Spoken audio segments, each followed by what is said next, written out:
Okay, so I will be talking about semi-definite programming and with applications in a particular area known as the NPA hierarchy of semi-definite programs. So as Harpreet here mentioned, which programming. So let me first clarify that by programming, I mean some optimization problem and not coding as such. So in this talk, we will not be talking about coding, but rather some theoretical or pen paper problems that may be used, can be solved by using some coding, but we will stick to what can be done on pen and paper, not on the coding platform. So how do I, yeah. So the outline of the talk is something like this. I will try to introduce what is known as convex optimization. As I mentioned, by programming, I mean some optimization problem. And we will start with something known as convex optimization. I will explain what I mean by convexity. I will explain what I mean by optimization.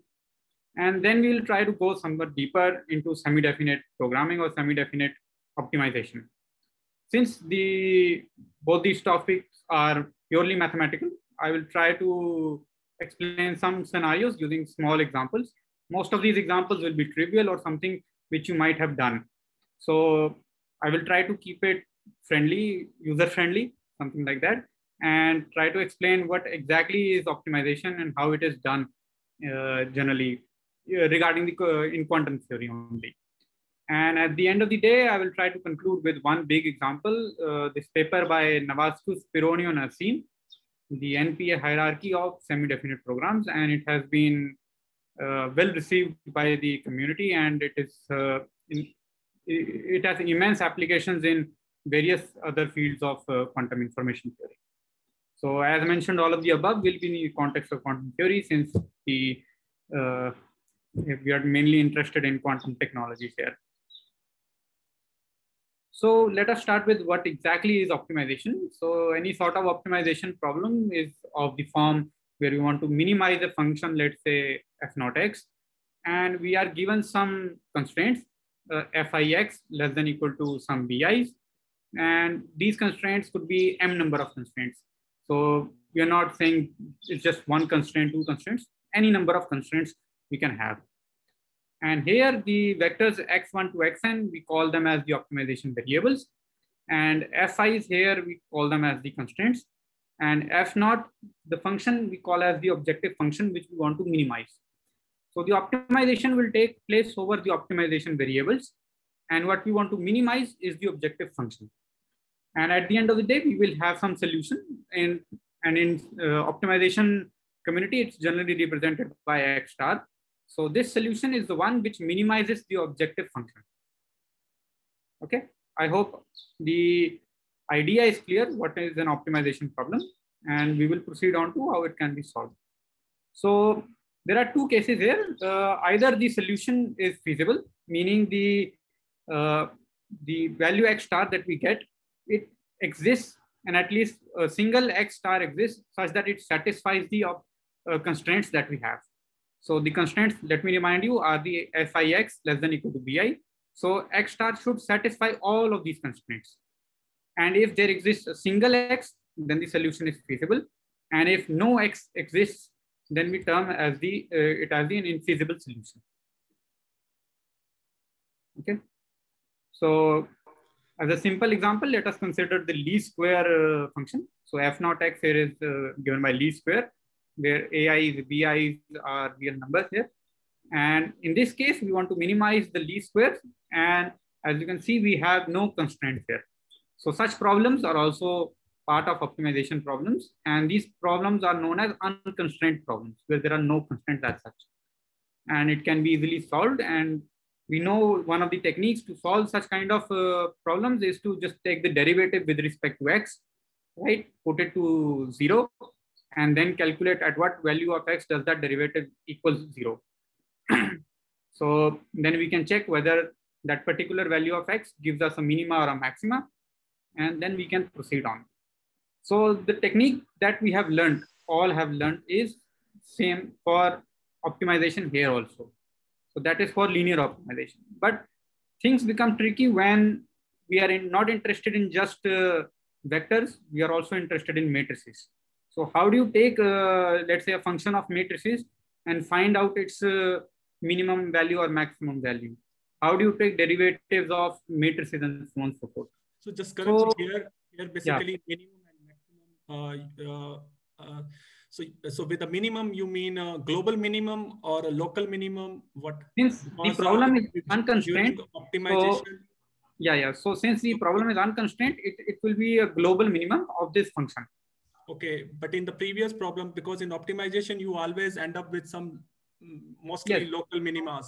So here we are in this general form of the optimization problem, we are already constricting ourselves to some certain values.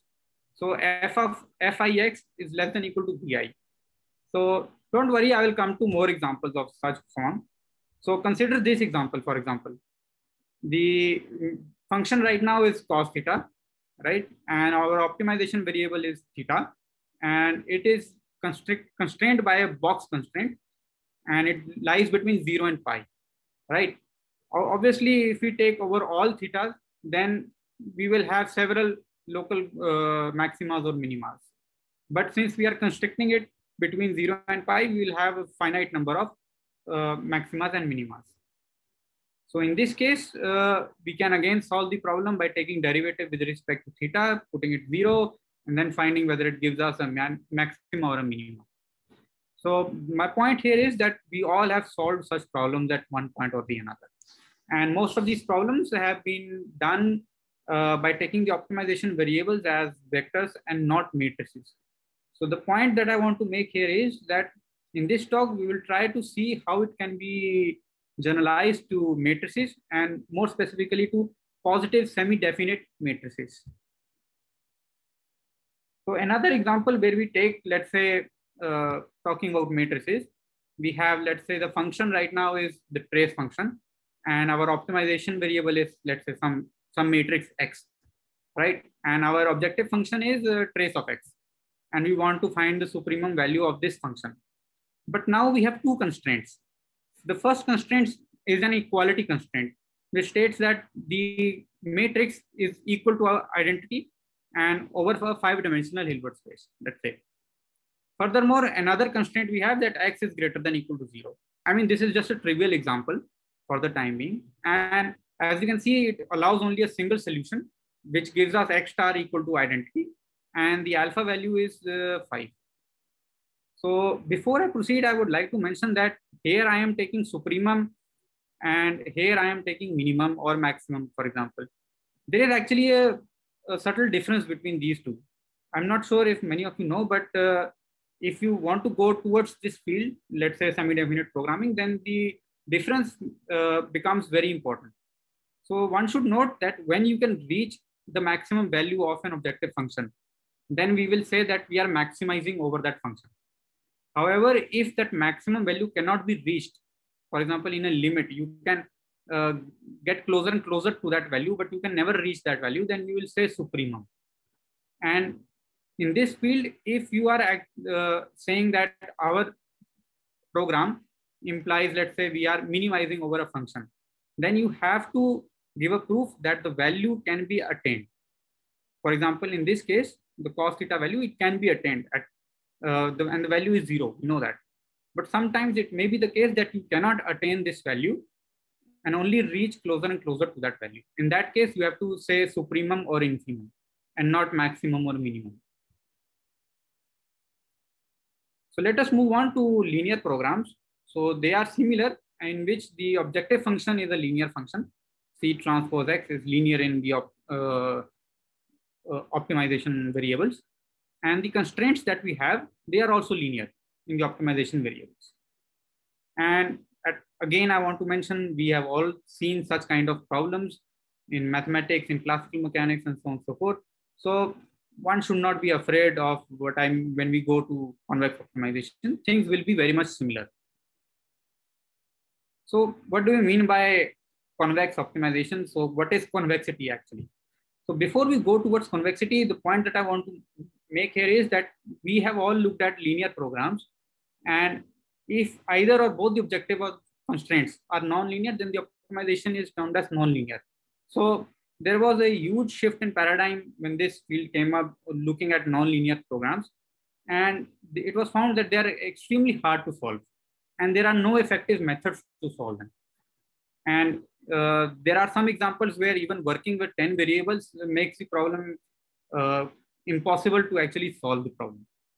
So people thought, okay, why go towards nonlinear when we can go towards, let's say, convexity or convex optimization problems instead? So in convex optimization problems, they are comparatively far easier to solve. And a saying is in this field that if you can write your problem as a convex optimization, then you have effectively solved. So if you can write a problem, let's say in this form, then you have solved that problem in convex optimization. You just need to go onto your laptop, get your Python or something, whichever programming language you're comfortable with, write down the program, and you're done with it effectively. So it's not like you have 100 variables or 1,000 variables. 99% of the cases, you can solve those problems very easily. And quantum theory deals with convex scenarios all the time. So in this case, convex optimization then becomes a very interesting tool in this scenario. So basically, what is convexity? So let us take 2 points, x1 and x2, belonging to some set C. And this set is convex if and only if theta x1 plus 1 minus theta times x2 also lies in the same set C for theta in 0 and 1. So what it essentially means is that a line segment between 2 points should also belong to the same set. If we have, let's say, n number of points, then the linear combination of these points with theta such that the theta i's are positive partitions of unity, meaning that theta 1 up till plus until theta n, they should sum to 1 and they should be positive. So if you have such a set, then you term it as a convex set. Before I move on, let me make more definitions. So just remember these definitions for the time being. How they are useful will come later on. So we also have something known as cones. In this case, we take, let's say, a single point x belonging to some set C. And if theta x is also in C, such that theta is greater than or equal to 0, then we say the set C forms a convex, a cone. And then we have convex functions, which also behave in a similar fashion. And f of theta x plus 1 minus theta y should be less than or equal to theta times fx plus 1 minus theta times f of y. So I think I made a typo mistake here. So it should not be y, it should be f of y. And it should be observed that the domain of f should be convex. So these functions are known as convex functions. So one of the ways to check whether a function is convex or not is by this criterion, but there are other criterions also much stronger than this one. But in lieu of time and in this talk, I have not mentioned. So you can go ahead, look at what are convex functions and so forth. You can find. So let us come to convex optimization finally. So the problem is very similar to mathematical optimization that I showed you before. But now in this case, the objective function that we have should be convex, as well as the inequality constraints that we have. They also have to be convex. So f naught x and fi x, all of these, the objective function as well as the inequality constraints should be convex. Whereas there might be equality constraints hjx, which have to be affine in this form. By affine, I mean in this. Yeah. Yeah. How do you define convex inequality? No, the inequality is not convex. The functions fi. No. This okay. The fi x is convex. Okay. And f naught x is convex. And the definition is here. Okay. So here only hjx functions should be affine. So they should be of this form, such that aj transpose x minus bj of this form. And any feasible set of convex optimization problems is also a convex set. So what I mean by this is any solution or any set of solutions you can get to this sort of problems also forms a convex set. Okay, yeah. So let us move on towards semi-definite programming. It is a subclass of convex optimization in the sense that we will be dealing with convex objective functions and convex constraints. So let us take an example. Let's say we want to, we have an optimization variable, capital X, which is in this case a positive semi-definite matrix. So that positive semi-definiteness is a must in this semi-definite programming case. You can always bring it down because generally when we are talking about SDPs, we are talking about maximizing over some density matrices or so on and so forth. And we know the conditions for density matrices is that trace of rho equal to 1 and rho should be greater than equal to 0, among other conditions. So most of the times these conditions are very easily satisfied and you can get these conditions. So let us take the case, let's say we have a optimization problem where we are taking the supremum over the inner product between some matrix A and an optimization variable X. And the equality constraint states that the function of these matrices X is equal to B, capital B, some other matrix. And we have to mention that X is Hermitian and the map phi must be hermiticity preserving, meaning that it takes a Hermitian matrix and outputs a Hermitian matrix. Okay. So in this case, the matrix X is feasible if it satisfies the constraints, and X is known to be strictly feasible if it is feasible and positive definite, meaning X is strictly greater than 0, not equal to 0. Okay, strictly greater. And one should mind the difference from the standard form. So as you can see, sometimes they're taking supremum or sometimes I'm taking infimum or minimum. So it will not matter. If you have, let's say, supremum, you can take minus of this objective function and take the infimum over that function. So we will, the problem can be transformed into an infimum problem also very easily. So it will not change anything. The solution set remains the same. So let us look at a very simple example. Let us consider this problem. So we want to find the infimum over some t, which is a real number, and such that this matrix is greater than equal to 0. Okay. So as I said, we can easily transform this problem into a supremum problem by just multiplying with a negative sign and taking the supremum over that. Okay. Sorry, yeah. Here greater than equal to 0 means this matrix is greater than. Yeah. Oh, very nice question. So I want to mention here is that these greater than equal to zeros, when I am talking about matrices, they are generalized inequalities.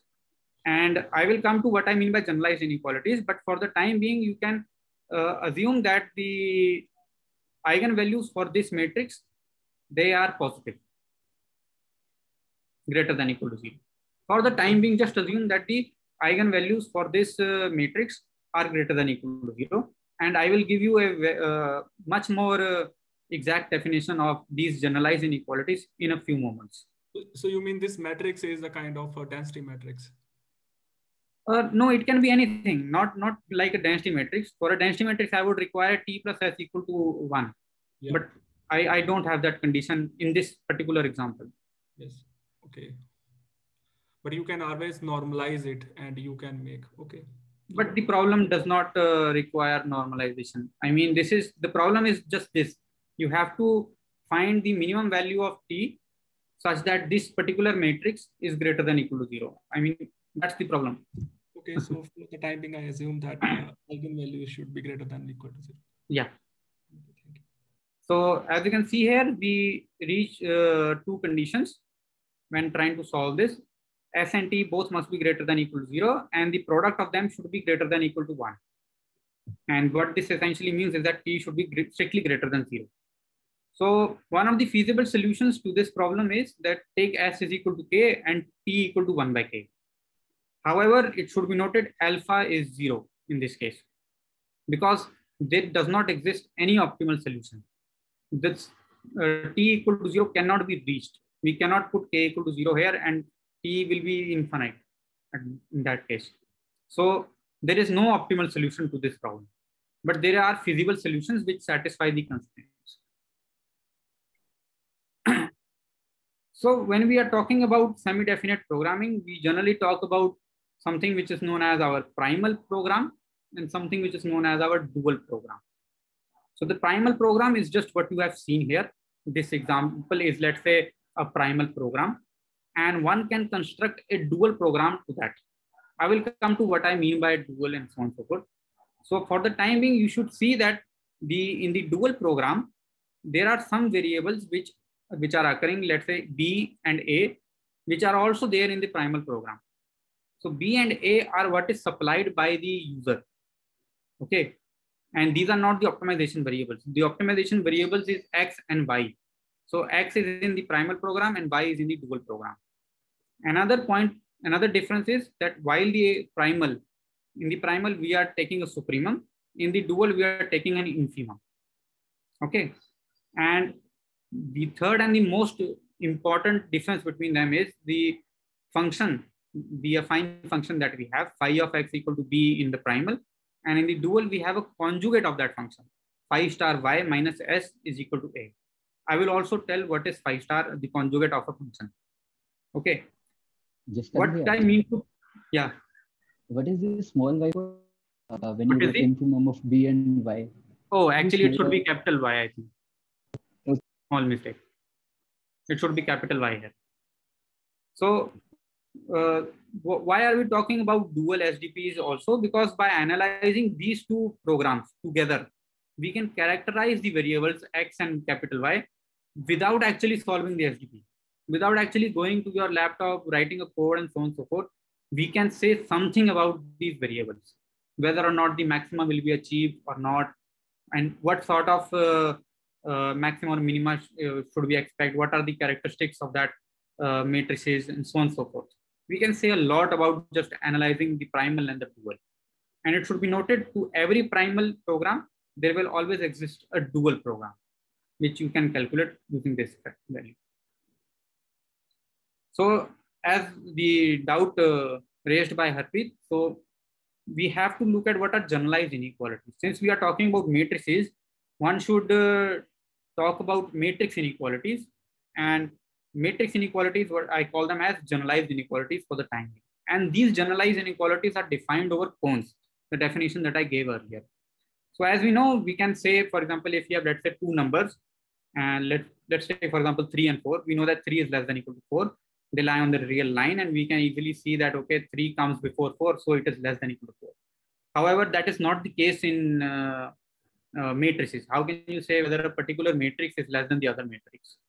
So you have to define some sort of space, right? Some sort of distance measures and so on and so forth.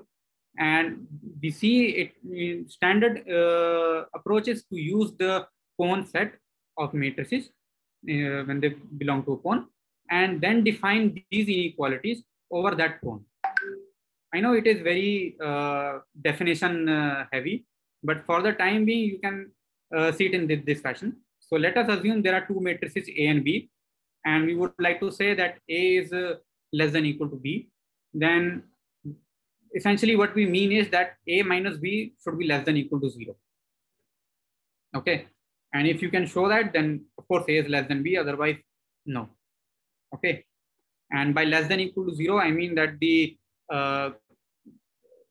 effective eigenvalues of the matrix A minus B should be less than equal to 0. Okay. So in this case, let K be a cone. Then the dual cone of K is defined in this fashion, where we take the transpose of the variables in the cone K and the variables that we are going over Y, let's say. So X transpose Y should be greater than equal to 0 for all Y. And the cone is then defined by Y. Yeah. It should be noted that the dual cone is always convex irrespective of K. So K might be a convex cone, it might not be a convex cone, but the dual cone is always convex. Something else that we have also looked at right now is the function phi star that I mentioned was a conjugate to the function phi. So the conjugate function is defined in this fashion. So we have some function which takes vectors to, let's say, scalars. Then the conjugate function is also a similar function which takes vectors to scalars. And it is defined in this fashion. where we take y transpose x minus f of x, and then take the supremum over all the x which are in the domain of the function f. And we only have to consider those, the domain of f star is only of the is formed of y for which the supremum is finite. If for some cases the supremum or the infimum is minus infinite or infinite, it does not is not allowed in the f star conjugate function.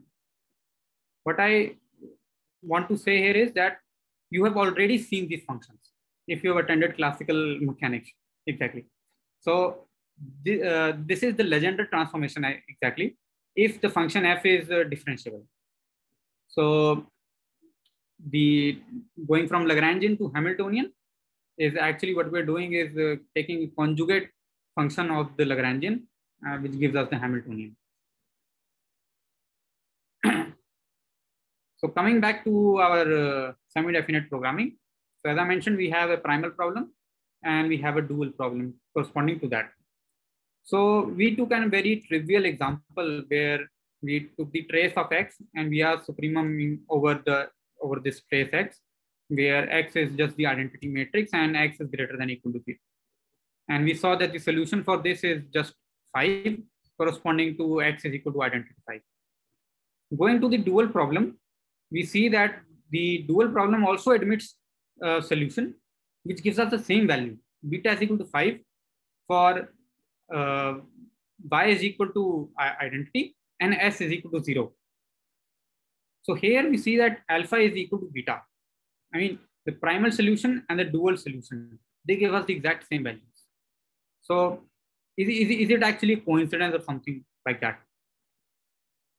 So let us take another case, another example, where we want to take the supremum over, let's say, some variable minus t, such that this slightly complicated looking matrix is greater than or equal to 0. And alpha is minus 1 is the solution for this primal SDP. While for the dual, we see that the solution is beta is equal to 0. So here we see that alpha is less than or equal to beta. And this is one of the main theorems that is used in semi-definite programming, and it is known as weak duality. So what weak duality tells us is that the solution of the primal will always be upper bounded by the solution of the dual. So you can see it in this fashion.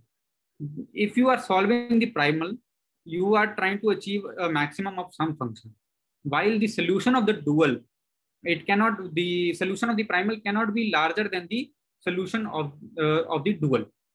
So the dual upper bounds the primal problem. They will never intersect. They can touch at a point, meaning when alpha is equal to beta, but they will never intersect each other at more than one point. We can strengthen this duality. Yeah. Just have one doubt. So existence of beta confirms the existence of alpha, right? Yes. Just from the weak duality. Yes, yes. And this is true for any convex optimization problem. Yes, this is true for any convex optimization, not necessarily semi-definite programming. So this theorem for weak duality is true for all, not just semi-definite programming. Okay. We can strengthen this weak duality by something known as Slater's theorem. So what it states is the following: if there exists a strictly feasible solution, meaning the solution x or t that we have is strictly greater than 0, right? And its objective value is finite, then alpha is equal to beta and the dual attains an optimal solution. So by talking about the primal, what we can say about the dual is that it attains an optimal solution and alpha is equal to beta. The same thing can also be said for the dual. So these are two separate theorems. However, if there does not exist, let's say, a strictly feasible solution to the dual and its objective value is not finite or something like that, then the primal will never obtain the optimal solution. So by looking at either of these, the primal or the dual, we can say something about the other. And one of the strong corollaries of these two theorems is the following: is that if both the primal and dual are strictly feasible, then alpha is equal to beta and both are attained. meaning you will have maximas or minimas and not just infimas or supremas. You will have maximas and minimas. So sorry, I forgot what is objective value. Sorry? What that mean? I forgot what objective value means. Oh, okay. So objective value is this function, the one that is in the here. So the objective function is f naught x. Oh, okay. And its value is the objective value. Okay. So when we minimize, so the minimum value of this function is the objective value. Okay. Okay. I had one question. Yeah. So this star, is it okay to think of this star as the adjoint, or is not that like adjoint of a map? Or... Okay, you have to let me know which star. We have two stars. First is the star that is phi and phi star. It was there. Okay. So you're talking about this one, phi star y. Yes. Yeah, so it's not like an adjoint of the function, it's like a conjugate of the function, and it is defined in this fashion, f star y. So by just taking the adjoint of the function will not work. It's not defined in that fashion. Okay, and in this duality problem, there is this s also, like. Yes. So s is just what we call as a slack variable, and we can choose it to be anything. I mean, for example, if you look at this solution, look at the dual problem. So s is greater than or equal to 0 here. That is by definition. And what I do is I just take s is equal to 0 and then try to find out the value of y. So it's something that we introduce to make our life easier or something like that. So it's like basically, so y minus I5 is greater than or equal to 0. That's what, that is only what we can say, right? Yes. So, I mean, we can take s is equal to 0, but we can take s is equal to other values also. Okay. Provided they are greater than or equal to 0. Then one more thing, this phi, like I'm still confused with this. Phi is, so like f is mapping from Rn to R. Phi star is also mapping from the same space, like. Yes. So it will take some vectors, input as a vectors, and it will output a scalar number, for example. Okay. Skanvia, yeah. I have a question. So if you can go back to the slide where you define the dual and the primal problems. First of all, I just want to clear the notation. What do you mean when you say pos hx? Which one? Oh, okay. So by pos, I mean positive over Hermitian operators in, let's say, corresponding to the x space. So x greater than or equal to 0 is the same as pos, right? It's this. These are both the same positive semi-definite constraints. Why are you using different notation? X greater than or equal to 0 is a semi-definite matrix, while x strictly greater than 0 is a positive matrix. So here we would like to say that, okay, it is essentially the same actually. It does not make much difference. So it yeah, so exactly. Yeah, so that's why I got confused by two different notations for the same thing. Yeah. Also, if I understand the primal problem, so you basically, this x greater than or equal to 0, you're basically constraining yourself to the cone of positive semi-definite matrices. Yes. That is the, and then you're cutting basically by some affine constraints which are defined by the phi, right? Exactly. Phi is basically, phi is not like, it does not, it takes in a matrix and outputs a matrix, right? So it's like a map from matrix to matrices. And so in that sense, the previous question that I don't know who asked it, but phi here is not, it does not take a vector and output a scalar. It's a map from matrices. Definition that I am right now giving here, it is for a particular sort of function, not necessarily for vectors or matrices. Yeah, exactly. So here f is like the objective that you want to maximize or minimize, right? But the objective needs to be differentiated from the function that is defining your affine constraint, which is phi here, right? So they are two separate functions. F is like the objective, and the dual, in the dual problem, you'll have the conjugate, which is, is what you define here. But the constraints that we are setting are defined by totally different functions, which is a map from matrices to matrices, which is phi. right? And in that case, in the dual problem, it is actually the adjoint. I mean, the phi star that you have on the dual side, which defines the constraints on the dual side, this phi star is actually the adjoint of phi in the sense of so you have an inner product that you defined earlier on the matrix spaces, right? The Hermitian inner product. In that sense, yes, of course. In that sense, it is the dual. Yes, and so phi star is like the Hermitian adjoint of phi. Yeah, but if you in order to find the adjoint is a very difficult task. I mean, the main problem in solving the dual SDPs is actually finding this adjoint. No, so I don't want to make that statement right now. No. So I think if you have a map from matrix algebra, so if you just think of it as a channel, right? Let's say quantum channel, right? So phi would then be just have some kind of a Krauss representation, and its dual would just be the map which has Krauss operators, which are it's not trivial like that. So let me show you, give you a very non-trivial example. Let's say your phi map is, let's say, taking a trace over something. Okay, trace over a matrix like that. Then what would be its adjoint? I think its adjoint would just be the identity map. Yeah, but it's not straightforward. You see that? Why should it be the identity map? I mean, so I think, I mean, it's the definition of the adjoint is just you have the inner product phi x inner product with y. This should be equal to x inner product with the adjoint of y. That is the definition, and it's not. I mean, maybe I'm wrong, but I don't think it's too difficult to just calculate the adjoint of any given map. What I want to say here, it's actually the entire problem of calculating the dual SDP lies on calculating the phi star map. Otherwise, everything is given. I mean, B is already there. Why you have to plug in? And no, I mean, phi star. Once you have phi star, I mean, it's like you have the set over which you want to optimize. Right. The convex set, and then the problem is the optimization. I mean, problem is not really. No, phi star is not over the phi star as like as you mentioned the slices over the. Like hyperplanes. Yeah. Right. So they might not be as simple as you like. They might be complicated looking.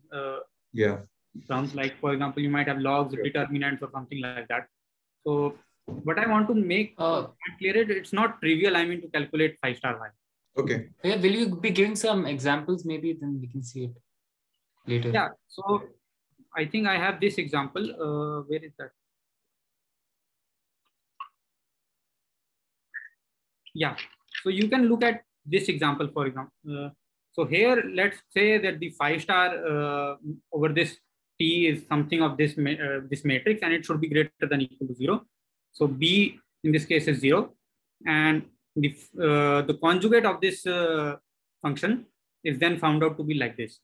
So it involves some bit of calculation, which I am skipping right now here. So, but it can be done. I mean, the way that it is done in standard notations is that you take Lagrange variables over all of these objective function and the constraints, and then take the so here we're taking the supremum, then you take the supremum over the variables t, and then you find out the conjugate function. So that's the traditional way of going forward with these problems. So it's slightly involved. It's not difficult. It's involved, just that it takes some space in doing so, but it can be done. So I have not included that right now. What I'm going to say is that. I hope that makes it clear, huh?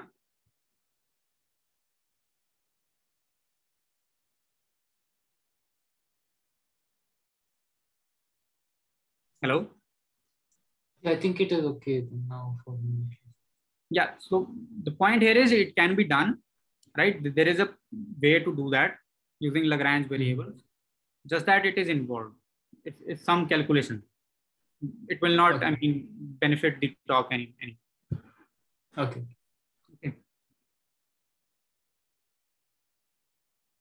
So let us proceed on to one of the big examples here. So which is the NPA hierarchy of semi-definite programs.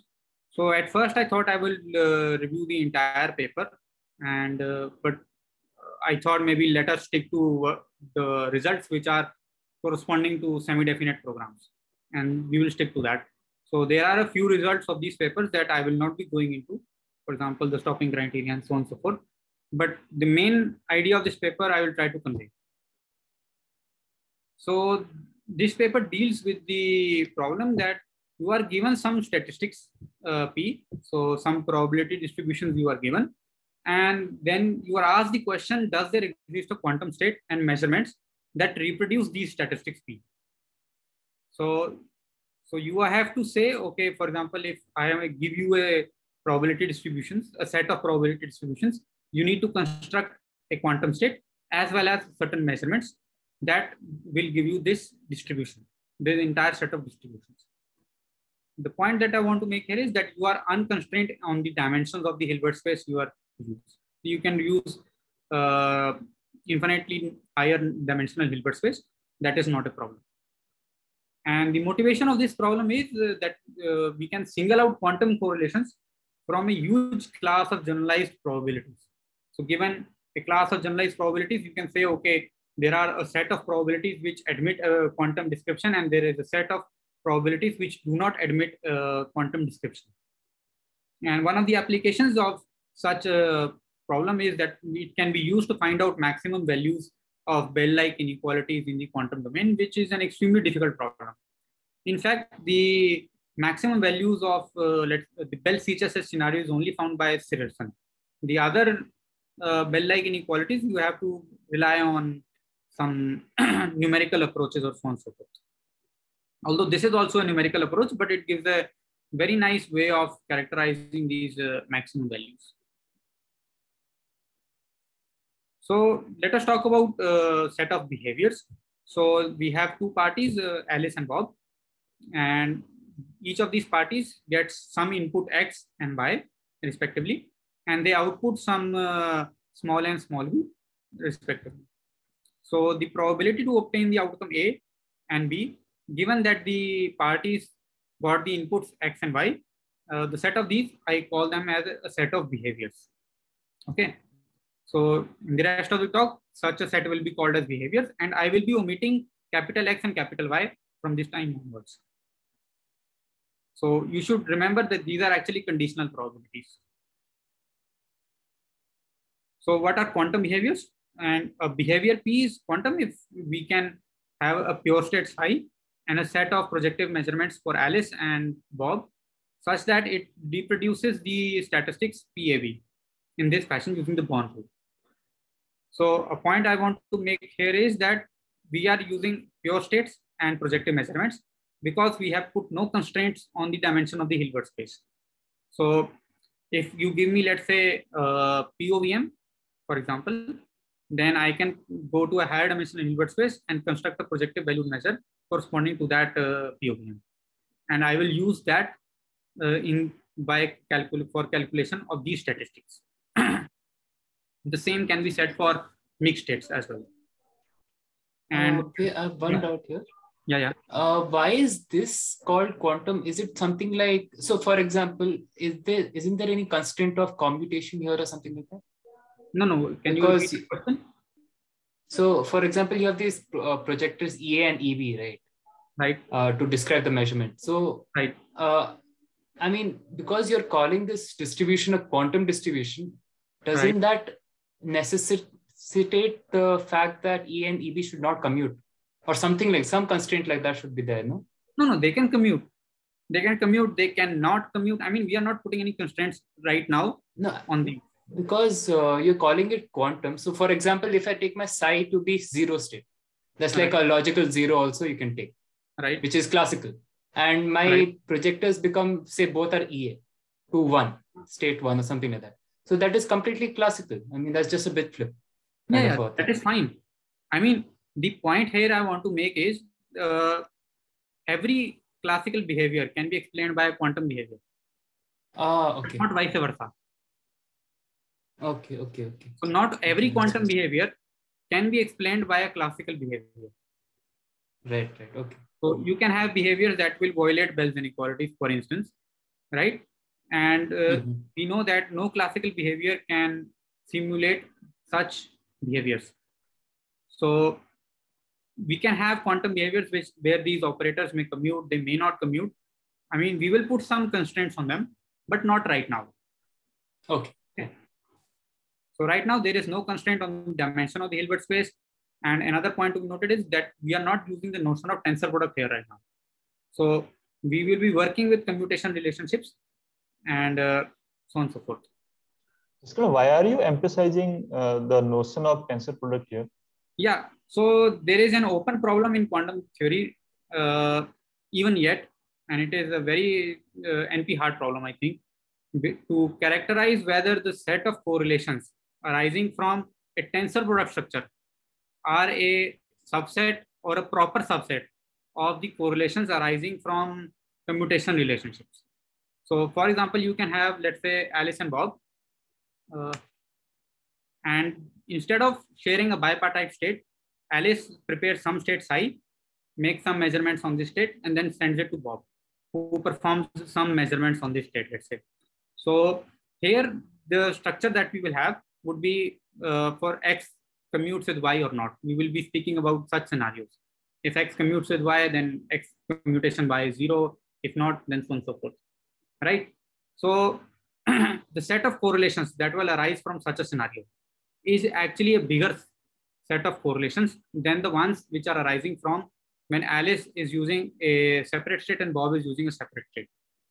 They might be entangled or not. So right now, the research, there's actually a huge amount of research going on whether the set of correlations that arise from commutation is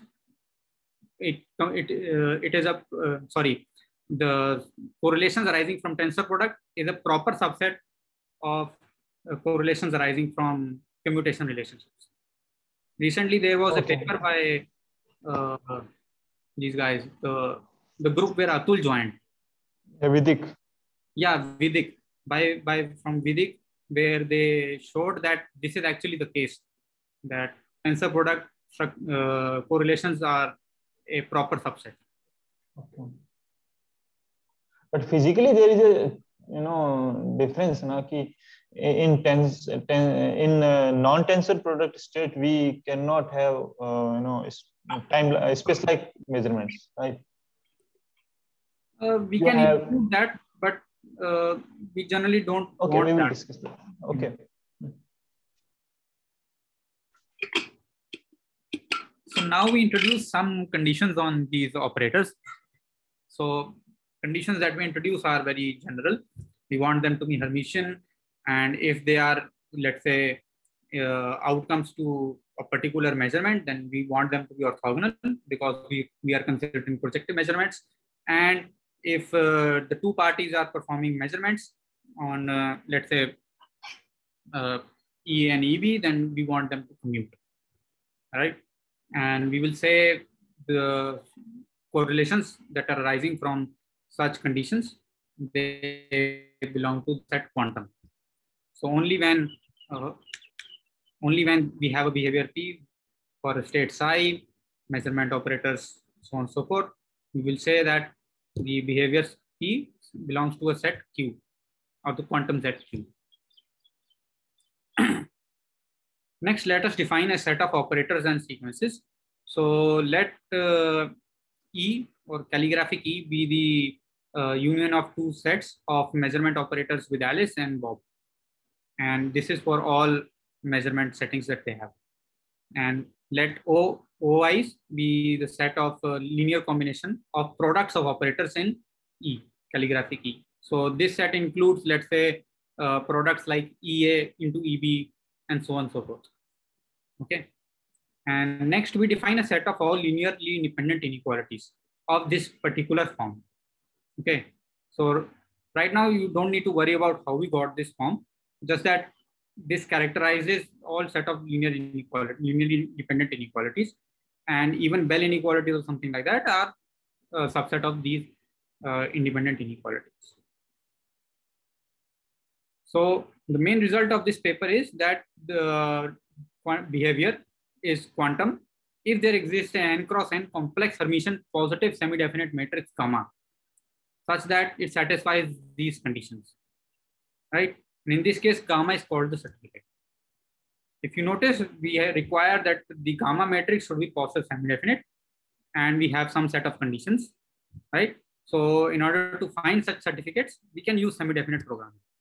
So without wasting any time, we then create the primal form of the SDP, which is of this form, and the dual form can then be found out in this fashion. The point that I to note here is that the primal SDP has been modified a little to get into the dual form, right? So if you see here, the primal SDP, the optimization variable is lambda, right? But we would like to be like it to be gamma. So I am just mentioning right now here that it can be done. It is again slightly involved. It's not difficult at all. It can be done, and then we can proceed on to calculating the dual SDP of this problem. So let us look at the primal SDP first, what it actually means. So here we are maximizing over some variable lambda such that this condition is equality condition is satisfied for gamma, and gamma minus lambda I is greater than or equal to 0. So if lambda are positive, then gammas are definitely positive. We can say that. However, if gammas are negative, then if lambdas are negative, then gammas would also be negative. So positive or negative lambda, maximum value of that would signify whether the gamma matrix is positive or negative. And as we mentioned here, the behavior is quantum if and only if gamma is greater than or equal to 0, right? So from the primal SDP, we can show that if there exists lambda which are negatives, then gamma is negative, implying that the behavior P will not have a quantum behavior. Okay. And where's the constraint coming from? The equality constraint? Can you just show that once? Which one? The equality constraint. Yeah, the equality constraint comes from. It's just this. It's just this constraint. Can you just show the previous slide once? I just want to connect a little bit. Okay, this is. You can see the. Okay, this is the form of G of K, is it? Yeah. Oh, I have made a typo here. It should be OJ. OI dagger OJ. Okay. Okay. And this expectation value of this operator OI dagger OJ is just the gamma ij matrix. The elements of the gamma ij. Mm-hmm. Okay. So here I mentioned. Okay, and gamma is called the certificate. So whenever the certificate is positive, the behavior P has a quantum, can have a quantum behavior, and if it is negative, then it does not have. However, should note that when a given behavior P star yields a negative solution to the primal, then it also yields a feasible solution Y, such that the objective function of the dual is also negative. Hence, P star is not quantum, right? And the dual, if you look at here, the dual objective function then provides the version of a quantum Bell inequality. So we know that Bell inequality can single out, let's say, whether the correlations are non-local or local, right? But what I mean to say by a quantum Bell inequality is that it can single out correlations which are quantum or not, right? And then the dual can single out quantum correlations. However, the program that we have here right now, it will only work when it will only output whether a given behavior is not quantum. So I will come to that problem itself. So let us look at a sequence of product of operator projectors in E. So except the null operator, where mod of S is the minimum number of operators required to generate it. For example, we can have a sequence of product of operators EA, EB, EA, and the mod of this operator is just 2 because it requires just E and EB to generate this product. And the length of the identity matrix is, in this case, is 0. So next we define a set Sn of sequences of length less than or equal to small n.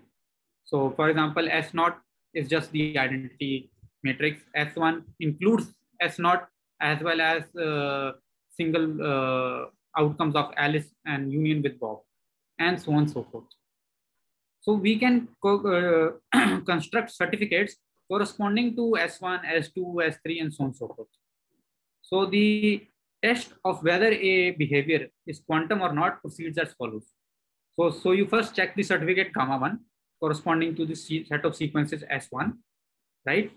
And you abort if you get, let's say, lambda negative, then you say that the behavior P is not quantum. However, if you don't get, let's say, in the negative value, then you check the certificate gamma 2 corresponding to the set sequences S2, and you again abort if P is not quantum. So at each and every level, you will always get the answer whether P is not quantum or not, right? If it is not quantum, then you stop, then you say, okay, P is not quantum effectively. But if you don't get P is not quantum, then you have to check for infinitely large number of sequences. So only in the limit n tends to infinity can you actually say that the P is actually quantum or not. So here Q1, Q2, Q3 are the SDP relaxations that we have for, let's say, the set S1, S2, S3, and so on and so forth. However, there are some cases where we can abort after only a finite number of steps. And after the final step, the program then outputs if the behavior is quantum. Unlike with, the previous program, where it output the value whether P is not quantum. So here the output would be the behavior is quantum. And by slight manipulations of the SDP, we can then find out the maximum values of the Bell inequalities and so on and so forth. And it has been checked for Bell CHSH inequality, for CGLMT inequalities, and for various other inequalities. So it has been found to be an extremely powerful approach, not only for Bell inequalities, for any expression you may have where you want to find the maximum value of, let's say, some certain inequalities, which can be brought to very close forms of Bell inequalities or something like that. Then you can also use it. And it has immense use in QKD protocols, especially device-independent QKD protocols, where they have to use NPA hierarchies to upper bound the information with an eavesdropper that an eavesdropper can have. So yes, it is of immense use. So I hope this has made some sort of clarification to you. I mean, you now know something about semi-definite programming or convex optimization. And I think if you want to go ahead, then there is this book by Stephen Boyd. It's freely available online on his website. And if you are interested, I would suggest that you look at it. The title of the book is, I think, Convex Optimization. Plus, there are various lectures by Jamie Sikora. You can go to Perimeter Institute's website and try and find him there. He has given, I think, 2 or 3 lectures there also. So those are very illuminating also. So forgive me if I have, made some mis-remarks or something like that. I am relatively new in this field. So I am also starting off in this field. So yeah, I am open for questions.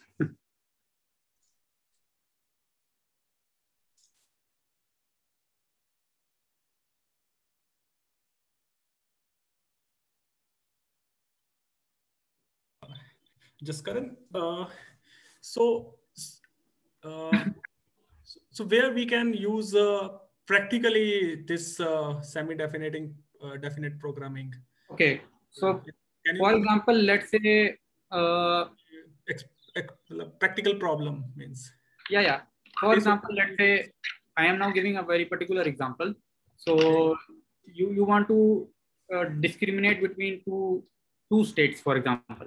Okay. A very simple example. Let's say maybe they are not orthogonal states, and you want to find out what is the optimal measurement that you have to make on these two states, so that you can discriminate between them. So optical measurement means optical measurement sets.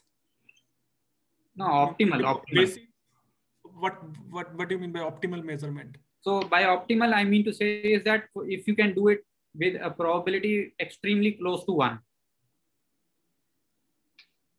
Understand? No. So for example, if I give you 2 non-orthogonal states and I ask you to discriminate between them in a single shot experiment. In a single shot, meaning you can only perform one measurement on them. Okay, then we know nothing about that. Yes, exactly. So such sort of problems can be tackled by semi-definite programs. There are other cases, for example, NP hierarchy I have mentioned. So it is used in calculating various entropic quantities. So for example, we want to bound the information of an eavesdropper, let's say. So the amount of information the eavesdropper has about the secure key that two parties, Alice and Bob, are sharing. Okay. And that bound can be found out by using semi-definite programming, right? It has been done analytically for a few cases, but we find that semi-definite programs provide a much better bound. It is far more than the bound that are obtained analytically using a pen and paper. And there are many places where you can use. So there are problems in mathematics also where you can use them. So there is the problem of max cut problem, which is an NP-hard problem. And using some convex optimization, actually, it can be shown that the protocol succeeds with 87%, almost 87% probability, I think. So yeah, I mean, it is very helpful in some scenarios. Not some, I mean, in quantum theory, I believe that almost most of your problems can be brought down to a semi-definite program. Most of them.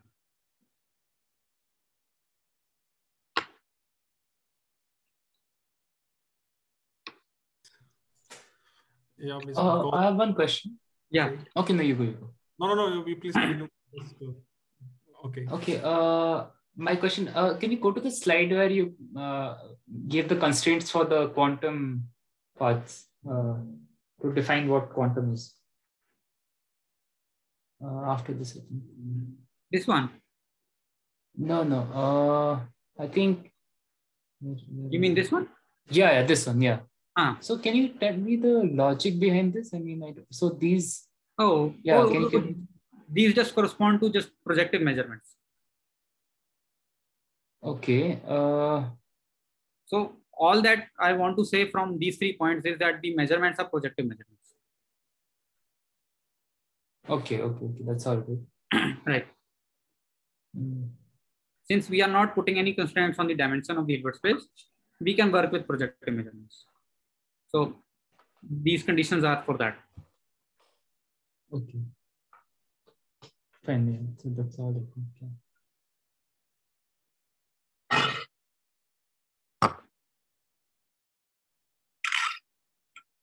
Yeah. Any other questions?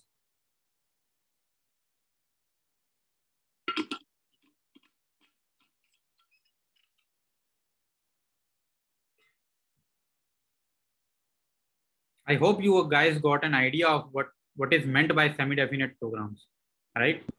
I hope that was somewhat useful. I remember that I used to also think that it had something to do with programming or coding like that. But after reading about this, it has drastically changed my viewpoint.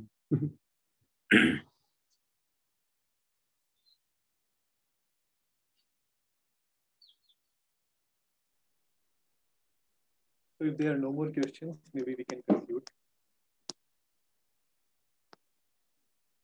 Okay.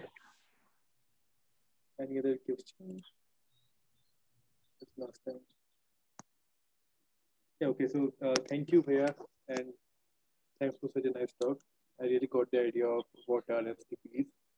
It was quite a new topic for me and maybe a couple of more people, I guess, but very helpful. And thanks to all the people who engaged in the discussion.